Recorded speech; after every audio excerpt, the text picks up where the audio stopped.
For the next video, I want to show you how easy it is to add content onto the multi-page drawing tool so that you can create your HyperDoc.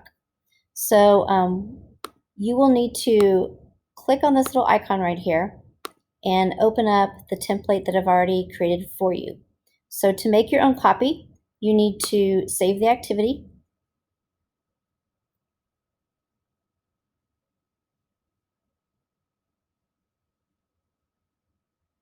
And once you do, it'll pop in right here. When you click on it, go to the three dots in this bottom corner. And because you don't own it, you're going to have to make a copy and edit. Once it opens up in a new tab, now this is your copy for you to modify as you please. So in this example, I'm going to make one for money, and I'm just going to do money practice. Make sure that when you're doing this during distance learning, that you're providing students with a due date and your expectations, like in the title and in the instructions. I'm going to come back to the student instructions section in a minute, but I'm going to go ahead and jump over to the template attached. So go ahead and click on it, and it will open up, and you'll see the 7 slides over here on the side. If there's any that you don't want to use, you can simply just right-click or click on the 3 dots and either delete it or duplicate it, because sometimes you may want the maybe the apply section to have more than one slide. So just know that those 3 dots allow you to either duplicate the page or to delete a page that you're not going to be using. So on this engage page, I thought it would be really cool for them to start off with a book from Unite for Literacy. This is a really cool website where you can get these nice little interactive books where the kids just kind of flip through and read the page. It reads it to them, and it also changes the small coin is a dime. Change it to Spanish as well. The medium coin is a nickel. The large coin is a quarter. So if I want to link to this book, then I'm just simply going to click in the URL and do a control C and get that URL on my clipboard. And I will go back to my Seesaw activity, and I'm going to come over here to the 3 dots.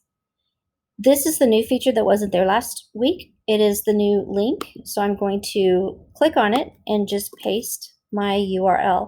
Now what's nice about this is sometimes, oh, see, Damien did this.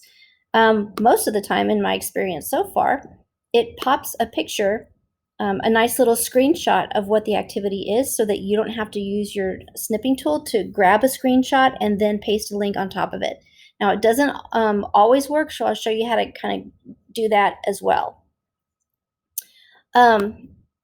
You can resize the shape. Since this is the only activity that's going to be on this page, I'm going to make it big and kind of pop it in the middle. You have these 3 dots right here where you have the option of ordering, bringing objects to the front, sending it to the back so that you can overlap images. But also what I've discovered is when you do that, sometimes you cover up the link right here and the kids can't get to it because something else is in front of it. So I wouldn't recommend ordering, but if you're doing something on a slide that doesn't have links on it, then I just want you to know that you can do that as well.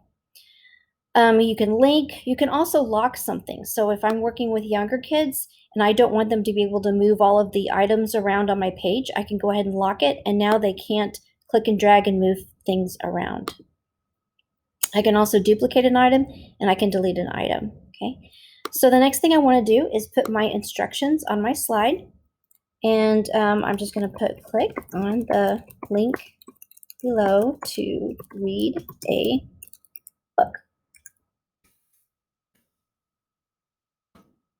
In order to resize the text boxes, you have to grab them by the corners, and you usually have to just kind of play around with it until you get it to the right size and position that you want. If you want to include voice instructions, you go down here to the caption icon and click on it, and it says add voice caption, and then once you do, you can just read what you wrote on the screen. Click on the link below to read a book, then click on done, and now you have caption added. But this isn't very noticeable by students, so what I like to do is go into these little 3 dots and grab a shape, and I'm just going to use this blue arrow, and I'm going to click and drag and just rotate it to kind of draw their attention to this little corner icon right here. And I'm going to add another text box that says click on the quotation marks for voice recording. Okay, so again, I'm going to be resizing that and moving it around to where I want it to be. Okay, so when I'm done with that page, I can go ahead and go to the next page. And for the explore piece, I thought it would be cool for them to go to ABCA. ABCA is a really cool interactive website that's free. And again, if I want them to play this game, I'm just going to copy the URL, go back to my Seesaw lesson, and I'm going to go to my three dots, go to link, and then paste the URL. And let's see if it gives me a nice pretty screenshot.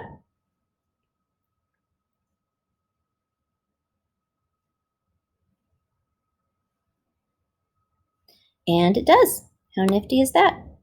So now on this page, I want to keep it simple. I just want them to interact with the game below. So I can use my text tool and type in my instructions, resize them, move it around. And again, I can record audio instructions right here. For the next piece, this is the explain part. Now this is going to be your direct instruction. This is where you would be like using your smartboard or your document camera in the classroom.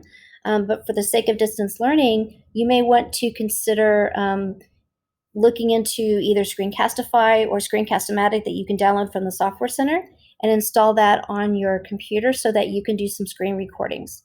One of my favorite websites is called the Math Learning Center, and they have a bunch of different types of virtual manipulatives that you can record yourself interacting with. So if I wanted to demonstrate that 50 pennies is, or 25 pennies equals a quarter or whatever, I can just do a screen recording of my direct teach. And then you can just either upload it to YouTube if you have a YouTube channel, or you can just upload it to Google Drive and then share it and put that link into your slide as well. So again, if I wanted to insert a link to Google Drive, I would go to my three dots, click on the link, and then paste the URL here. Or if I wanted to upload my video from my computer, like maybe I saved it to my desktop, I would click on the upload button, navigate to where it is, and it embeds the video right here on your slide. So that's really cool. The next slide would be my apply piece. So maybe here I wanted to like create a table or some sort of activity where they had to create a different amount of money and tell what kind of coins they would use. So again, I could just go to images, just search images of coins.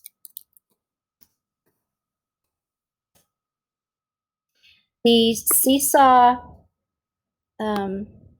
shapes, there are a few shapes in here. There's like pattern blocks and stuff like that. I wish they had more shapes to choose from, but usually what I end up doing is just Googling these images.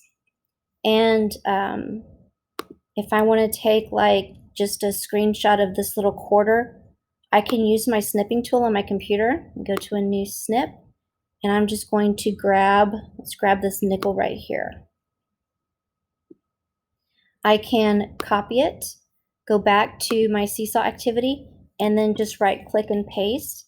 And now I have this coin that the kids can move around, or maybe I want to lock it in place so they can't move it, but they have to use maybe the text tool or the drawing tool and then label what the name of that coin is and how much money it represents, or how many nickels does it take to make a dime, and so on and so forth. So this is where they are applying what they learned in the previous 3 parts of the learning cycle.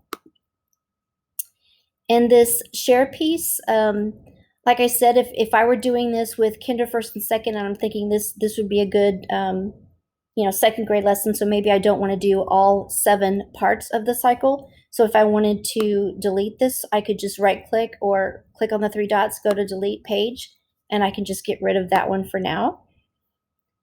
I can have them reflect. So maybe I just want them to answer a question. Maybe it's something like, describe a time in your life when knowing how to count money was helpful for you. And they just have to describe a scenario in which, counting money is kind of a real world experience. And then for the extend piece, maybe I want them to go back to ABC. And this particular game has like 2 levels of difficulty. Maybe during the engage piece, they're doing the least difficult level. And then at the end, once they've had a little bit more practice with the concept, they can go back and do the more difficult part. So again, I can just copy this URL, go back to my Seesaw lesson, go to my 3 dots, insert the link, paste it, and then I can just give a quick instruction on how I want them to do the next complicated level in this game. So that's it. It's really, really easy now that we don't have the Google Slides component to it. So you can pick and choose which parts of the learning cycle that you want. When you are finished, you're just going to click on the green check mark, and it saves everything in your template. And in the next video tutorial, I'm going to show you how to do this piece up here.